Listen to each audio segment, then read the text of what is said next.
Так, всем привет, друзья. В общем, в коем-то веке решился снять видео. Вот, а видео у нас было про разбор этого двигателя Java 638. Вот, що розбираю, значить, четверта скорость вибиває. Ну і тут є такий чуть косяк, короче, от ноготь у мене, да? Сюди, короче, залазив. Вот є штопор на кольцо теж з Java, на іголку теж пролазив. І так воно везде. Ну, цей двигатель працює, до мене приїхав своїм ходом. Так що, бачите, яка ще. Своїм ходом нічого масло не текло, заводився. Ну це, мабуть, те, що центровик посередині стоїть. Воно не дає. Значить, насобиралась моя желіза, от собираю мочеклет. Мочеклет китайський. Ну, колеса осталось, заводиться нормально. Ну це знайомий вже. От це сама Java. Ну, Java 634. Но двигатель стоит 638 Java. Так, ну то Кирович. Вот, значит, и сейчас начнем с разборки двигателя. Значит, чтобы расколоть явовский двигатель, в первую очередь нашу, ну, снять его, конечно, все. Вот, сняв я вже циліндри, вон з головками лежать. От, тут шпильки відкрутити, там особо ума багато не треба. Значить що, 638, двигатель 638 Яви нам дозволяє розколоть його, не знімає поршней. Но на 634 Яві треба буде відв'язувати поршні. Вот, и чисто шатуны снимать. А значит, что еще? Ну, сейчас надо снять якорь и тогда уже раскрутить правую крышку. Чтобы снять якорь, надо съемник взять и съемником аккуратно его сдернуть. Вот я снял якорь, значит, на специальном упоре держит, а сальник нормальный. Но как раз забрал ветер, сальник у нас чуть-чуть вторично вала, вот он выглядит. Извиняюсь за свет. Вот, значит, тут у нас шайбочка есть специально. Так. Ось вона така рифлена. От. Ну, съемником, от, съемником вперед такий двохлапчатий. У мене нема спеціального. Кидаємо його одразу сюди коробочку. Значить, що далі? Далі треба зараз слити масло. Це я солю, там пробка внизу, це думаю, кожен сиділа. Відкрутити цю лапку. Я можу не відкручувати, просто зняти її з кришки. Ну, я відкрутю. І розкрити болти по цій кришці, зняти кришку. Ну от, коротше, відкрутив вже всі болти, злив масло, лапку не знімав, мені лень. Вона і так зніметься, двигатель теж я, ну, при розборці двигатель не мию. Мию тільки при зборці. Тепер спеціальним молоточком.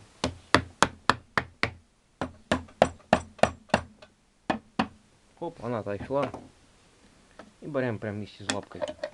Знімаємо. Там зараз шелуха повисипається, масло лишнє останеться.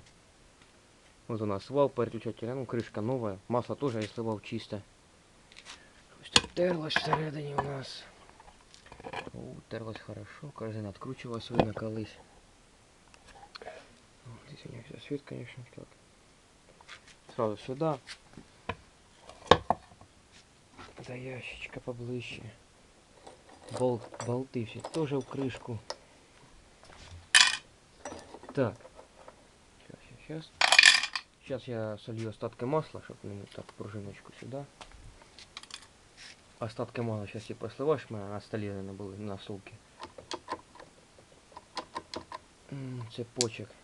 Цепочек растянутый, да, видно, да? Цепок растянутый, даже сильно ему уже все. Вот, сейчас вылью остатки масла, сниму аккуратно прокладку. Вот, и будем разбирать корзину. Так, ну значит, ну пока руки були не зайняті, я відкрутив гайку спідометра ось цю, то що даже, ну, саму зв'язочку приводну двигателя.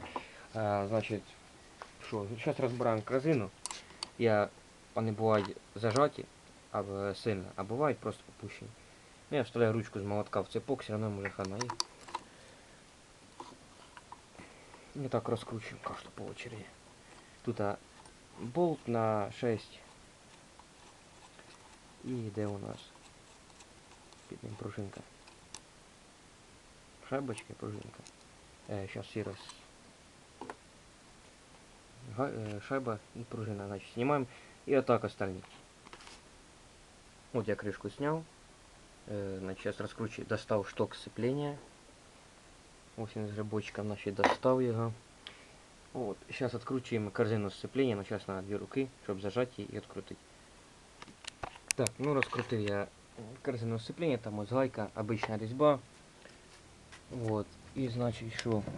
Ось полка, кстати, она плохо снималась, это все вон шлицы забиті, все покоцане. Вот. Диски сцепления я достал с корзины, сразу их сюда так и ложим. Крышка ось цю.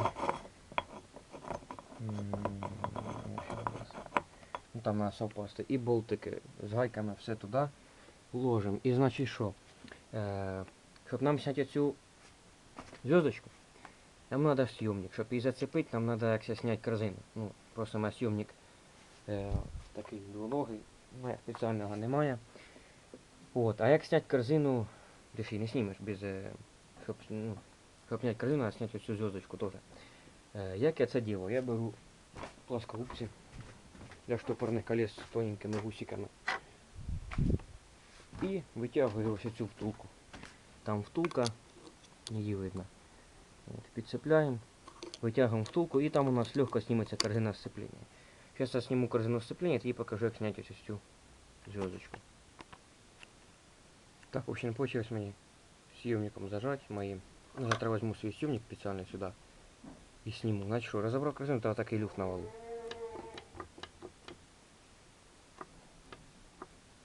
То есть все должно быть, не должно быть, ну и плюс картеры